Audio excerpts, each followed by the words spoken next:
Hello, hello, good day, good day. This is Red Hawk, and I'm coming to you from the deep end. And today we're going to be talking about family of origin.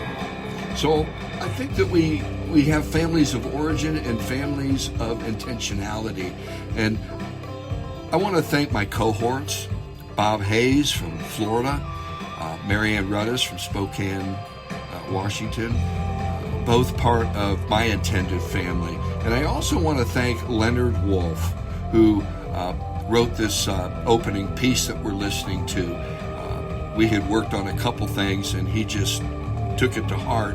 He's in Nashville, Tennessee. So Leonard Wolf, thank you. He's out of Wolf Music, and he's been an ally and cohort and definitely a brother in my intended family. So here we are, and welcome to the deep end.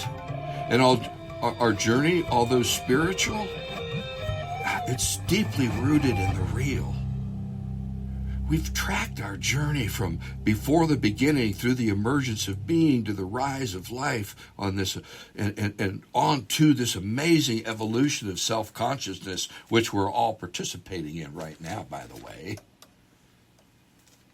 It's an amazing journey. And I've tried to touch on as many things as I could in this journey called the deep end. Try to look at with new eyes from our understandings of God to civilization to the neurology of thought and emotions to the arts and on and on. And I've tried to stop and look at a plethora of things and processes that human life cannot do without, and which I am convinced are integral to our spiritual journey. And one difficult thing or process that is so integral to our spiritual journey is our family of origin, where we come from, that soil in which we are grown and how we have been grown into who we are, and we get great insight into who we are. That place where we are programmed with these presets and defaults and how we see the world and how we live our ways through this world. In my life, understanding of the family of origin has been vital to my journey in ways I cannot say. It shows up every day. Learning and hearing and seeing how I came to be the way I am and how to both root myself in the good and healthy parts of that soil that I was brought up in, and how to overcome and grow out of those aspects that are obstacles to my health and wholeness. One study said the family of work is the process, the family of origin work is the process of removing the obstacles that block you emotionally and or in your relationships. By understanding your relational history, you are better able to understand the narrative you created about yourself, others, and the world around you. If the stories or beliefs you have been carrying are inaccurate, this has probably not been helpful. The goals are to understand and heal these wounds, to shift your narrative and get unstuck. That's by Lisa Kift, I believe. Studies have shown over and over that family of origins have a huge impact on shaping our values. And we're each full of these internalized messages. Again, my spiritual journey, especially as an adult, has been seeing and understanding the stuff I am made of. Some of it is pretty damn cool, and some of it is pitifully sad. Now, I'm going to share some stuff, but I will say that it's been kind of emotionally rough even reviewing some of this stuff because they were difficult junctions in my life. So to touch on my relational history has touched me emotionally in ways that I had not planned on. Now, as I was growing up, my family felt pretty normal, average middle class, white. Had one brother and one sister. I should have known all was not cool when my brother got a girl pregnant in high school. Believe it or not, teen pregnancy is a finger pointing to some kind of dysfunction. What began to make clear, I mean really clear, that all was not cool was when I got kicked out of the Coast Guard because I was crazy.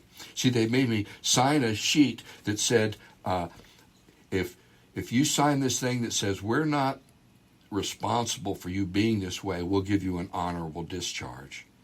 And I signed the paper and I got out. You see, I had tie-dyed all my uniforms and then went and stood an inspection with General Westmoreland being the inspector. He was running the war in Vietnam at the time, and the authorities did not look kindly on that. I personally told them I thought tie-dye was an upgrade. But they let me out because I was a horse's ass in all the right places. And now, exactly 1 year later, after I get out of the service, after having a commune and teaming up with the frolics of Bob Hayes, who I'm still in conversation with, I became a felon by way of having an abundant amount of different drugs. And that was a journey in itself. So within 2 years of leaving my family, I was declared crazy and a criminal. I look at this and I go, damn, what's going on? Something unconscious is going on here that I'm missing. But during that time, I began to read Ram Dass, just about all of Hesse, a lot of sci-fi, Carl Jung, Buddha and Buddhism, a whole lot on the mystics from every tradition.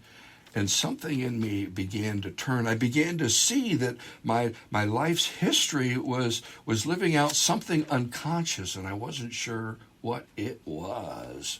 Now, my parents were deeply in love. They showed it. Their affection was real. I never heard them fight or disagree. They were both active in the community. My dad was Catholic, went to church every week. My mom was Protestant. We went with her to church every week. I had good and loving parents, but something was not right in River City. You see, I was going through all this stuff and I wasn't sure. But here's another side of it. When I was going through this stuff, my parents, I think I was driving them half crazy. So my mom went to a psychiatrist, right? And the psychiatrist goes through this whole thing of tough love, and you should change the locks, and he'll get the message. And my mom said she stood up, went to the wall, looked at his degree, and turned around and said, you might know a lot about the mind, but I don't think you know much about love. And this is where Bob, I know, remembers pieces of it, because my parents when my mom got home, my parents called up my place, and we had an apartment, but we were still living communally. And she said, how many people were there? And I said something like 7, 8. You know, we all sit around, just smoke dope all day most of the time. And she said, in an hour, everybody come over, we'll feed you. So we go over there. She has her best china set out. Waterford crystal, her silver. Fuck. This is hard for me. Even to share this. They treated us like royalty. It was amazing. It was so much goodness, I could not hardly believe it. It was a radical expression of love. And I think, you know, when Bob chimes in, he'll remember that. And I will say this. In my life, I've always been a happy person. But it turns out, in my own upbringing, I was the happy one in the family, and I didn't know how to be anything but happy. Happy-go-lucky. And it took me over a year of therapy to get to the place in me of the sad room. And I've shared this story before. This place in me it took me a while to find it. My therapist was wonderful. And then I had to get a freaking crowbar and open that door. And when I opened it, holy shit, there was so much sad in there. Jesus Christ. And for the next 6 months, people would come and go, Red Hawk, are you depressed? And I said, no, man, I'm sad. I've never been sad before. And you know what? Sad is okay. Not only is it okay, it's important. I learned over and over how we we are created to be a certain way to compensate for our family relational systems. And I was the one that was happy-go-lucky. And over and over, I learned how important this family of origin work is. My brother, he took his own life. I could go into that a whole lot. My sister is so much in denial that you have a conversation and she changes the story mid-paragraph and can't even see that she's doing it, that it's impossible to have a conversation. My dad never would allow me to talk about my mom's dementia. What did he say? Don't talk about your mother that way. And I'd say, how come we could talk about your heart problems but not mom's brain problems? Whew.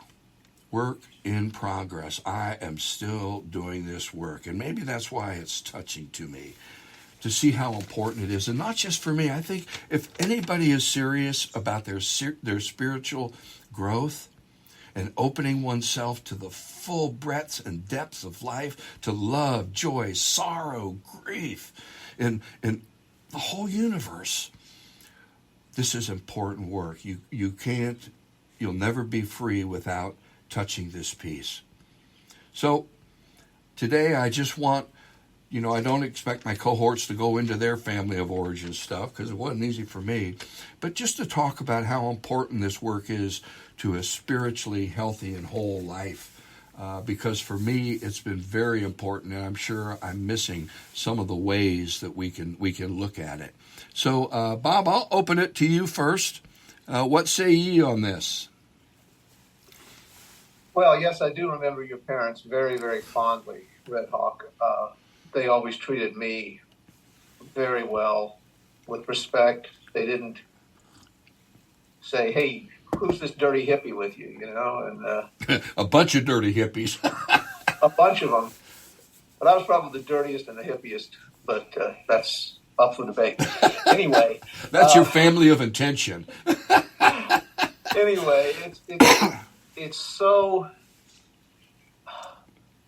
It's amazing to go back and try and pen down things that happened in our family of origin and how they still reverberate in our personalities, in our interactions with other people, and so forth. And I can't remember the word you used about my parents, stodgy or stuffy or something like that. Kind of fuddy-duddies.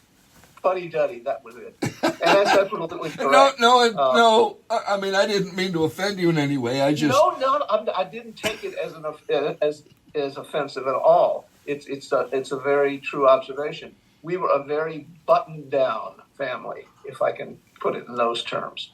There wasn't a lot of emotion shown.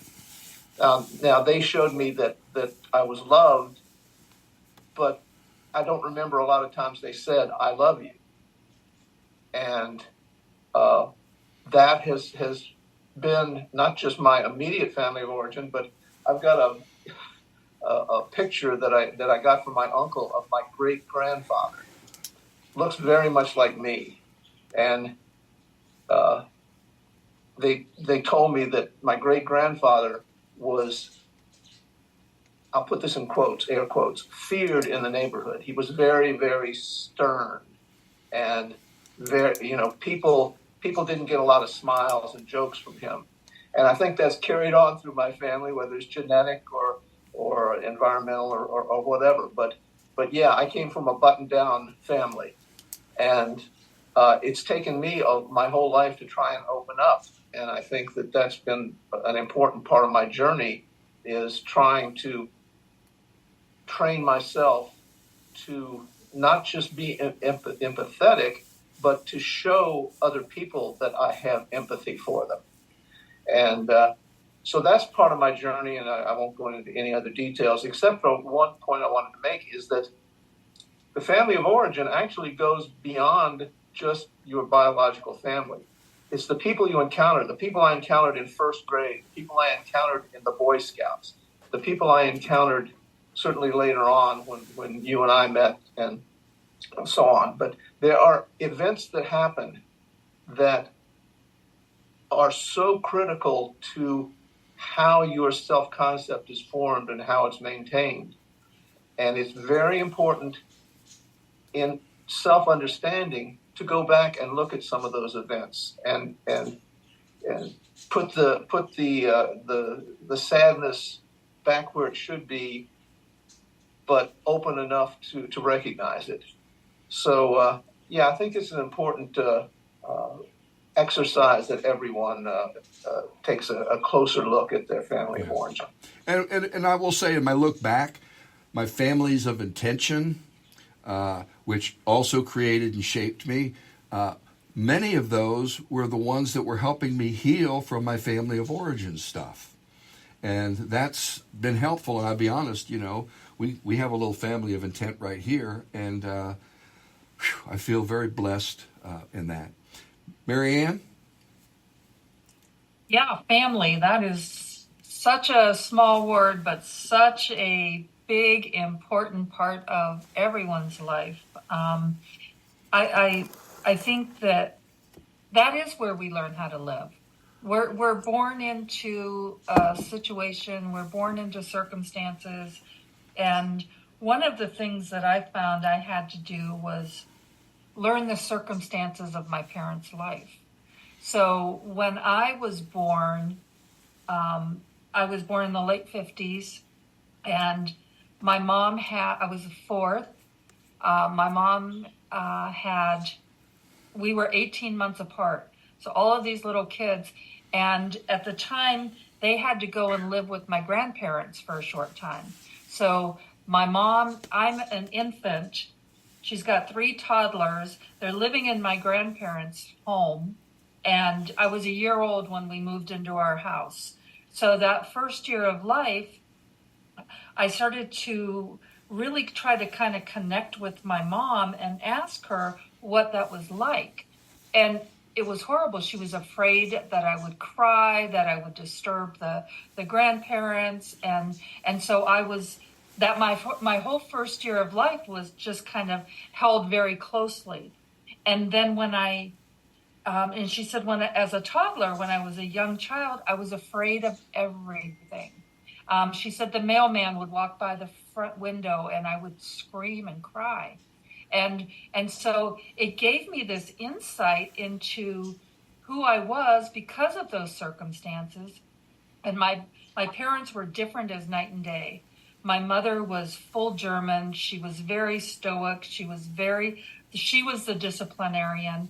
My father was mostly Irish and German. He was a happy-go-lucky guy. He was the fun one. And so I had these two opposites. And so when you as I'm trying to figure out how do I navigate where I am now and what I'm doing, I look back at these circumstances and I go, oh, okay, that makes sense. Why I think this way or why I do that. A lot of the grief work that I've done, one of the things that we do is go back and look at how did you learn how to grieve? What was your first experience of that? And then you can kind of see the patterns that you bring into your life now with those losses. And to me, that's very, very helpful because if we don't recognize where we came from, we don't recognize those influences, those patterns, we're going to subconsciously, and we've talked about this many times, subconsciously live those patterns out without really understanding them. And they can never be changed until we recognize them and then make a decision that, oh, wait, I don't have to do it that way. I can do something different.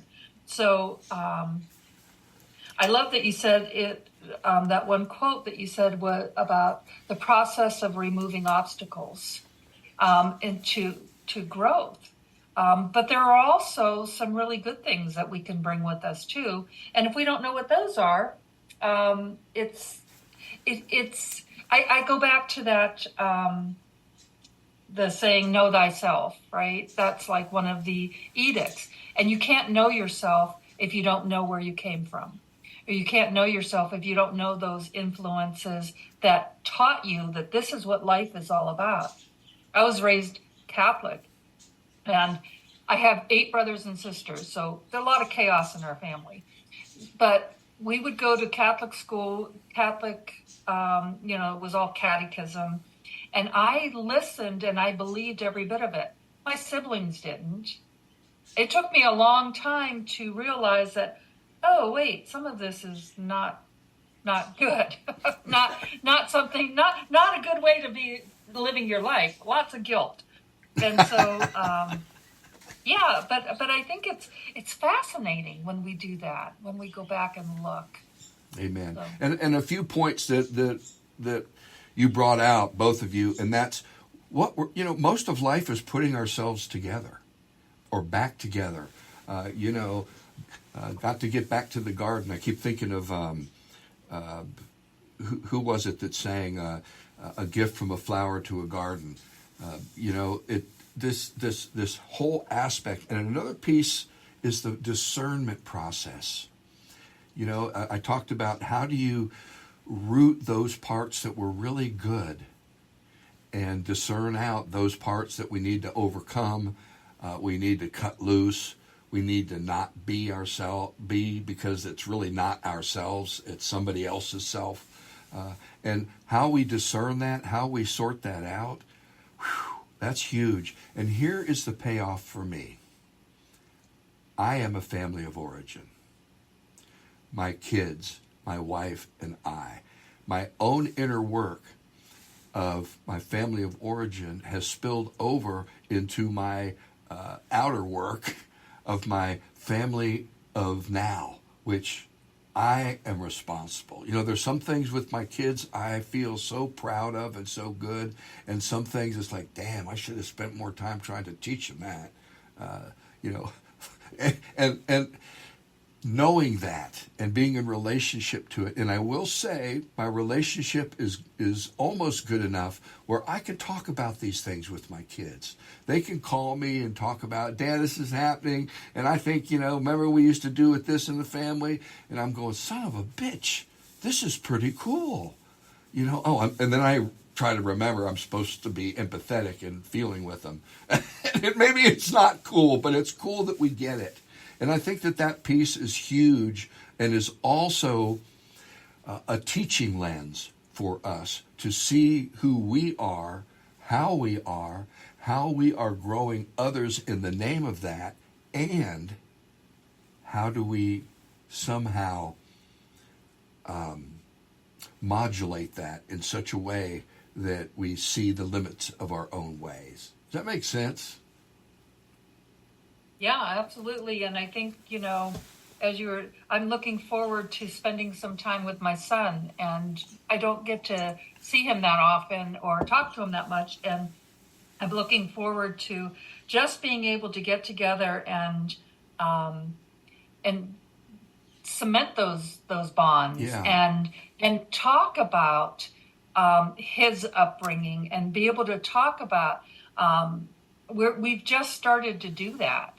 And Marianne, can I? Is it okay for me to ask you to share some of your journey and where you are? Because she's going to be out of town for a week, and what you're doing now. Marianne, for those of you who listen, she lost 2 of her 3 kids and her husband to cancer, and it's been a hell of a journey.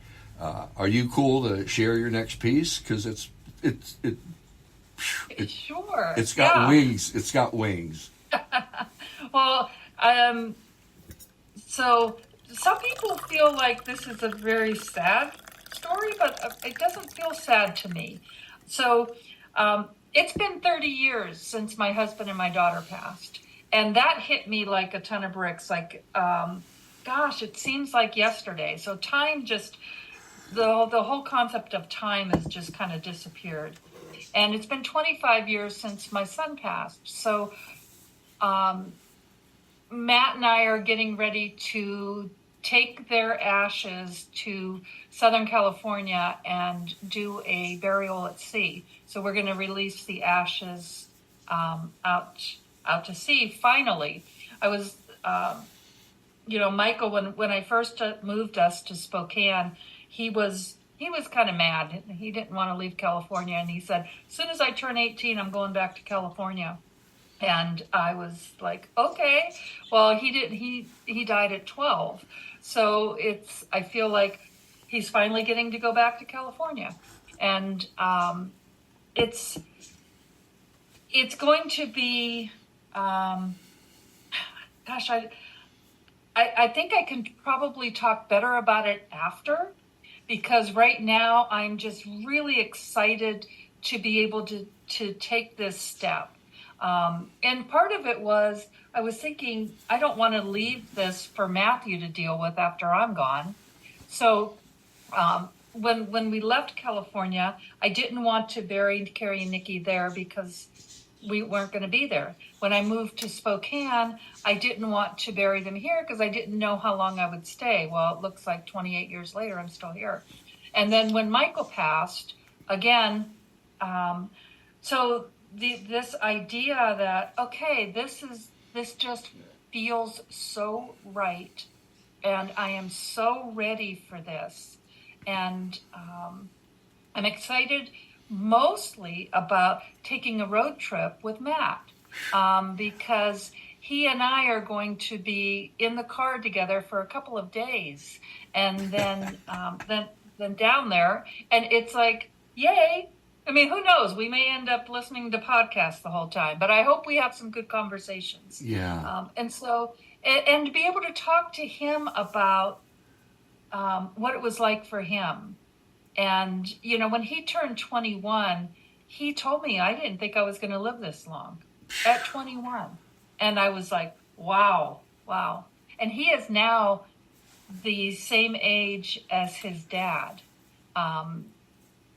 Carrie died at 36 and Matt's 35.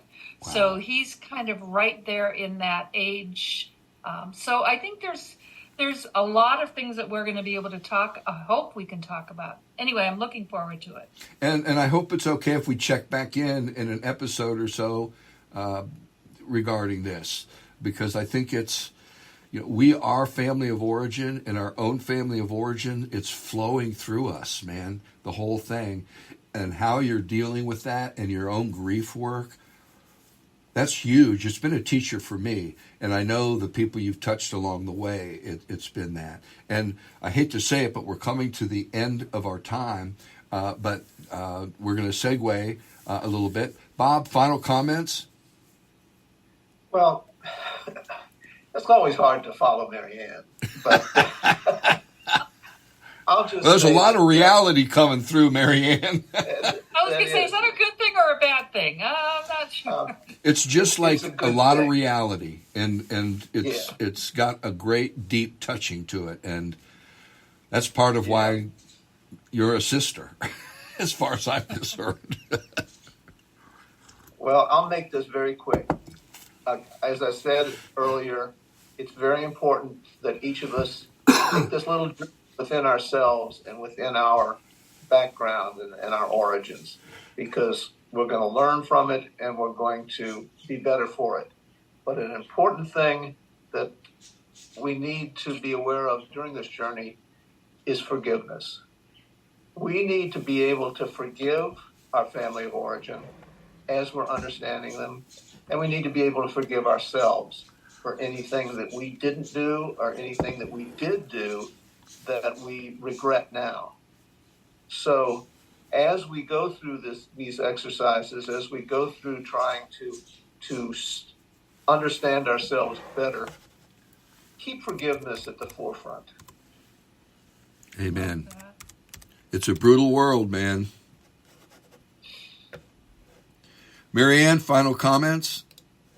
Well, I'll just, I think I've already said that, but I love that idea of forgiveness, and I think that is so important, especially for ourselves, because when I think about the mistakes that I made with my own kids, to be able to recognize that,